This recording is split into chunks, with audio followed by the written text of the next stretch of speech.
कभी कभी ऐसा होता है ना कि जब लगता है सब कुछ खत्म हो गया है, असल में वहीं से सबसे बड़ी कृपा का रास्ता खुलता है।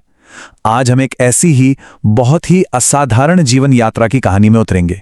ये कहानी है विश्वास की, तपस्या की और हां, उस अटूट प्रेम की जो सब कुछ बदल कर रख देता है।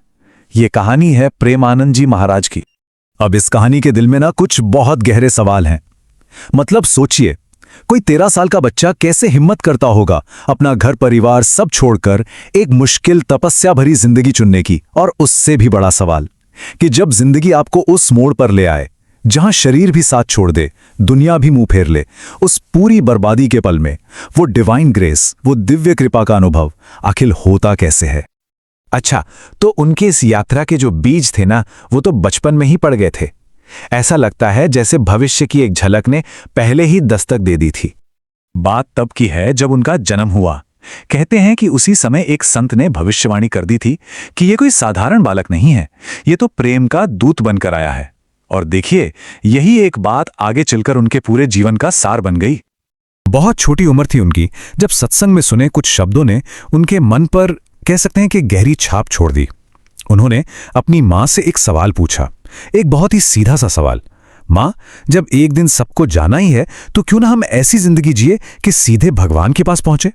बस यही एक सवाल था जिसने उनकी पूरी जिंदगी की दिशा तय कर दी। और बस इसी एक सवाल ने उन्हें घर छोड़ने के लिए तैयार कर दिया। सोचिए, सिर्फ 13 साल की उम्र में, जिस उम्र में बच्चे खेल कूद में लगे रहते हैं, उस उम्र में अनिरुद्ध, जो आगे चलकर प्रेमानंद जी महाराज बने, उन्होंने एक बिल्कुल अलग राह पकड़ ली। उनके मन में बस एक ही धुन सवार थी, ईश्वर को पाना है। लेकिन घर छोड़ने के बाद का जो रास्ता था वो कोई फूलों का सेज नहीं था। ये तो कठोर तपस्या और आत्म अनुशासन से भरा था, जो किसी भी नौजवान के लिए एक बहुत बड़ी परीक्षा थी। तो उनकी यात्रा उन्हें ले आई काशी। उनके पिता उन्हें ढूंढते ढूंढते वहां तक पहुंचे भी, लेकिन जब उन्होंने अपने बेटे की लगन देखी तो उनका दिल पिघल गया। उन्होंने उसे वहीं एक आश्रम में छोड़ दिया और जाते जाते कहा, सत्य तेरी रोशनी हो और प्रेम तेरी राह। इसके बाद तो उन्होंने गंगा के तट पर रहकर बहुत ही गहन तपस्या शुरू की। यहां तक कि कई कई दिन तो केवल गंगा जल पीकर ही गुजार दिए। काशी में उनका जीवन कैसा था? देखिए, बहुत ही सरल पर गहरा। सुबह सुबह भोर में गंगा स्नान, फिर दिन भर बस भगवान शिव के नाम का जाप, ओम नमः शिवाय। और खाने के लिए दिन में सिर्फ एक बार भिक्षा की लाइन में बैठना। अगर कुछ नहीं मिला तो उसे भी महादेव की ही इच्छा मानकर वो अपनी साधना में वापस लीन हो जाते। तो कई साल शिव की तपस्या में बिताने के बाद उनके जीवन में एक ऐसा मोड़ आया जिसने उनकी आध्यात्मिक दिशा को हमेशा हमेशा के लिए बदल दिया। हुआ यूं कि एक दिन जब वे गंगा किनारे अपनी गहरी साधना में डूबे हुए थे तो किसी ने उनसे कहा कि पास में रासलीला हो रही है, चलो देखने। पहले तो वो माने नहीं, पर बार बार जोर देने पर चले गए। और वहां जो उन्होंने देखा वो कोई नाटक नहीं था। उन्हें ऐसा लगा मानो भगवान कृष्ण साक्षात अपनी लीलाएं दिखा रहे हों। ये अनुभव इतना गहरा था कि उनका मन बस वहीं रम गया। अब उन्हें लगने लगा कि इस रास के बिना तो जीवन ही अधूरा है। तो जो काशी का तपस्या वाला मार्ग था वो अब वृंदावन के प्रेम और भक्ति मार्ग में बदल रहा था। भगवान शिव की साधना अब राधा कृष्ण की लीला में विलीन हो रही थी।